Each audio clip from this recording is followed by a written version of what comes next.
आपण पाहत आहात बागलाण वृत्तांत, खबरबात महाराष्ट्राची।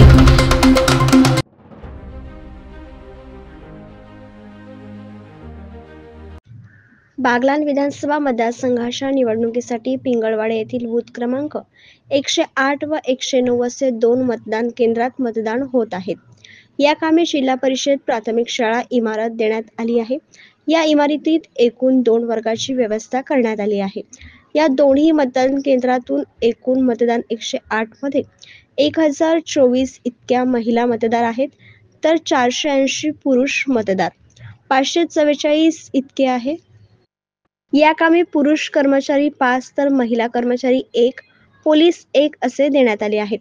तसेच बूथ क्रमांक 109 यासाठी एकूण मतदार 1152, यात महिला मतदार 551, पुरुष 601 मतदार आहेत।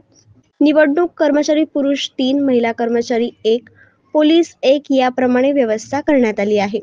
निवडणूक कर्मचाऱ्यांच्या जेवणाची व्यवस्था विविध कार्यकारी सेवा संस्थे यांच्या मार्फत करण्यात आली आहे।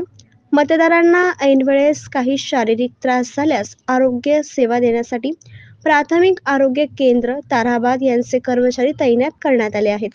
महिला मतदारांबरोबर लहान बालके असल्यास त्यांना सांभाळण्याची व्यवस्था अंगणवाडी कर्मचारी यांना काम देण्यात आले आहे। मतदारांना पिण्याच्या पाण्याची व्यवस्था करण्यात आली आहे। दिव्यांग वृद्ध मतदारांना आसन व्यवस्था करण्यात आली आहे। मतदानाच्या राष्ट्रीय उत्साहात आबला वृद्धांनी मोठ्या प्रमाणात सहभाग घेतला। या कामी गावातील स्वयंसेवक व तरुण मंडळ मोठ्या हिरहिरीने भाग घेत आहेत। बागलाण तालुक्यातील आराई येथेही मतदानाला चांगलाच प्रतिसाद मिळत आहे। सकाळपासूनच येथील केबीएस विद्यालयात मतदारांनी रांगा लावल्या होत्या। यात प्रामुख्याने दिव्यांग बांधवांनी सहभाग घेतला होता। आराही येथील दोन्ही पायांनी अपंग वैभव आहिरे यांनी आपला मतदानाचा हक्क बजावला।